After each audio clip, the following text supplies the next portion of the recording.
Right, so this might be a bit weird for some of you guys, but today, back at Josh's house, and we're getting prepped to lay some turf after all the issues with seed and drought. Let's get into it.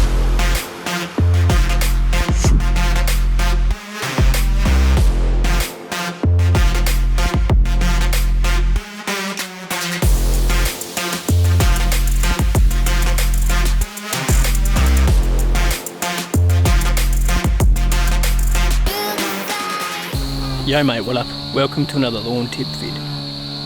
Right, so as a lot of you guys might remember, about 2 years ago, Josh and I seeded this lawn with some Kentucky bluegrass. Now, it was going well into winter, then we had a massive drought in Orange, and basically we were on water restrictions, so you couldn't water your lawn, so it died. And then over the next 12 months, we still couldn't water your lawn, so his lawn basically went nowhere. So it ended up being a lawn full of winter grass, a little bit of Kentucky bluegrass.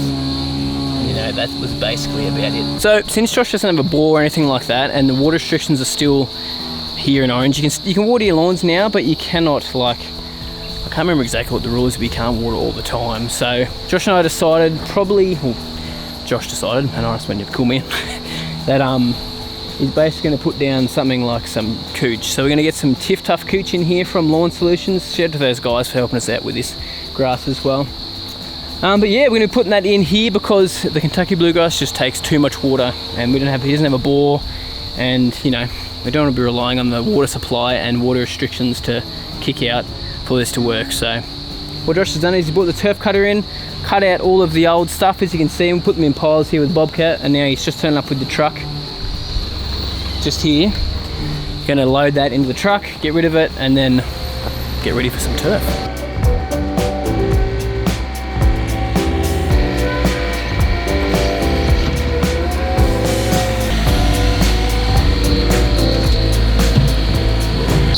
Alright, so today is turf laying day. We've got some TifTuf here from the guys at Lawn Solutions. Thanks so much guys for doing that, and thanks to the guys here as well. We've seen the truck in the background from Green Life Farms for dropping off this turf as well. But this is the TifTuf here. So the reason we're putting down TifTuf at Josh's house is because it's going to be so much more drought tolerant with the water restrictions and the heat we get during summer. It's just going to be the safer bet. If it dries out, we can always get it to come back. Whereas with the Kentucky bluegrass, unfortunately, it just doesn't work like that. So when you haven't got a bore, this is ideal to get some warm season grass, like some TifTuf, on an area like this. So the biggest thing when laying turf is make sure you get your soil prep right. So Josh has come in, ripped out all of the old grass from here with a turf cutter, and then we got rid of it in that truck and with the Bobcat, as you guys saw earlier on. And then, yeah, you basically want to rough up the soil so it's nice and soft. Ideally, you'd want to bring in 100 ml of turf underlay if you can, just so it's nice and soft. It's a little bit hard here, to be honest, so would have been better if we could have got a bit of soil in, but Josh's levels are pretty much bang on what they need to be, unfortunately, so we didn't have the time to pull any out and put any turf underlay in. So it's going to be alright. We're just going to have to water this a lot more to get it to take root. Probably use wetting agents to help retain some moisture in here so the water doesn't run off. Because it's still soft, but it's just not like down 100 ml depth. It's probably only an inch or a smidge more. But Josh leveled this out with the bunker rake to rough it up a little bit. But yeah, we just have to make sure we keep water up to this. So next big tip I want to give you guys, just before we get into laying this stuff, is make sure when you get it cut and delivered, you try and lay it that day. Do not leave it a day, do not leave it 2 days, because you're going to get something like pallet burn, because these are going to heat up in the sun and just go nasty and go a bit of a brown colour. So if your turf is brown when you lay it, you've got some pallet burn because you probably left it a little bit too long. That's why I'm here doing this now. Josh and my other brother is still at work on the golf course because we've got the Wentworth Open this weekend, so they're pretty busy. So I'll get this laid and then they'll probably turn up later in the video to help me finish off. But yeah, that's about it. Just be careful, make sure you are very, very careful and don't get pallet burn, because otherwise you'll have some sad looking turf.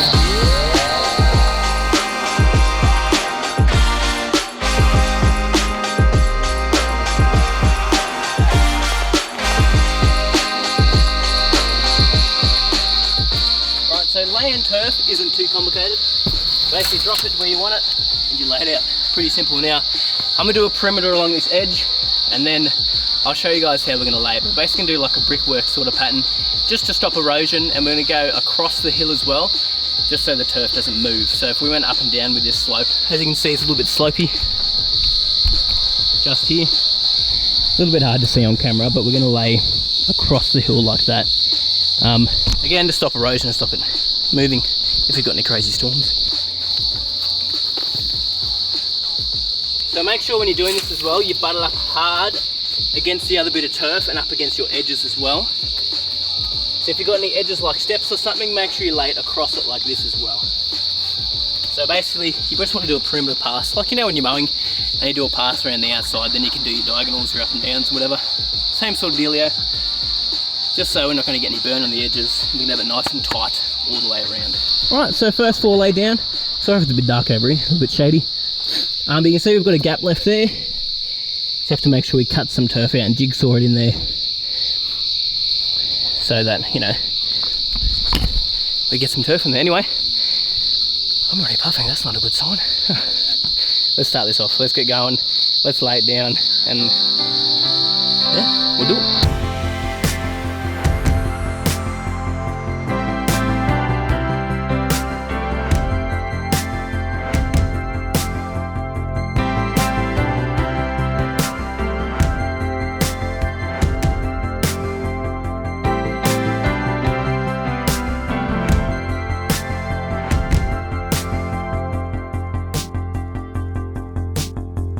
We started off so strong. We had our dreams to follow. But what the hell went wrong?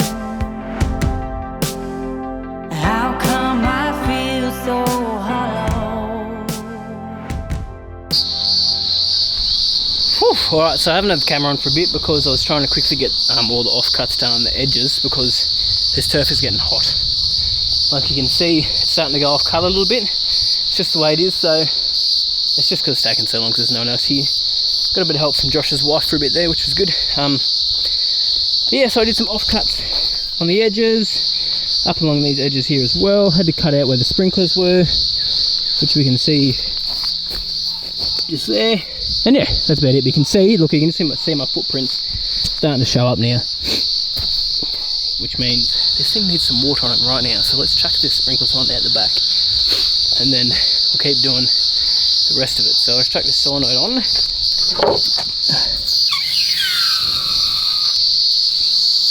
Yes, there we go. Sprinklers are going. Sweet. That's the pressure to get up. You're gonna get wet, dog. You don't even care. What are you doing? Do you like it? You getting wet? No, don't care. Alright, sweet. Good to get that on. So I'm going to run that for an hour, maybe a little bit longer, to really get its first water and get the dirt underneath really wet as well. Now put some fertiliser down, probably once we finish it all, and water it again. Sometimes you can lay fertiliser beforehand if you want to. You can really pick and choose what you want to do. I'd rather do it afterwards, just so you're not pushing fertiliser around when you're laying the turf. And you can water it in on top afterwards as well. And Josh just going to use some Inoculate Complete with this as well. But yeah, good to see it's all working. Let's just double check the sprinkler at the back. They're all going. Get wet. It's actually pretty nice. Today's a good day to do it. 30 degrees. That sprinkler's facing the wrong way.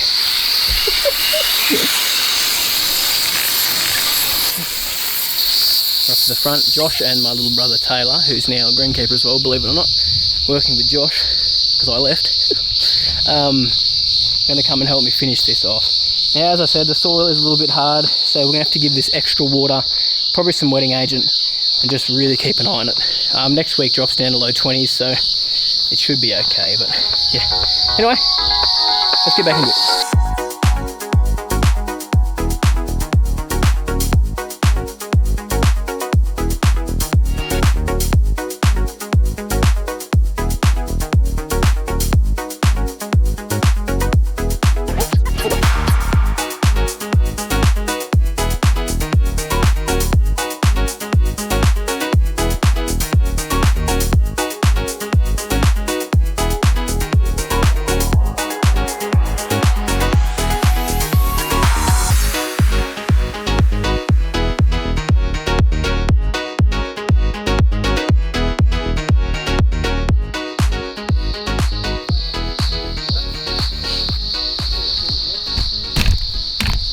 Right, so that is all done, all laid down, all the cuts done. So there's dead set like nothing left. A couple of offcuts, and then 2 rolls. Oh, you're gonna put grass. This is ridiculous. Only 2 rolls left in the end. So Josh stepped it out, and it's basically bang on. So I was very lucky.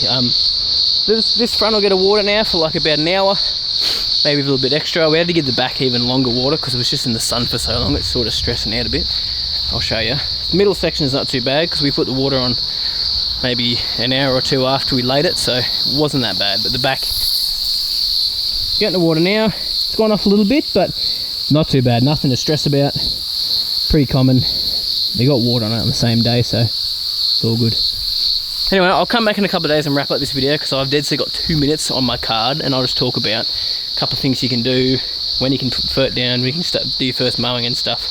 So I'll talk to you in a couple of days. Right, so I decided to wrap the video just today, and because there's so many cicadas at Josh's house, and it was really noisy, and he couldn't hear what I was saying.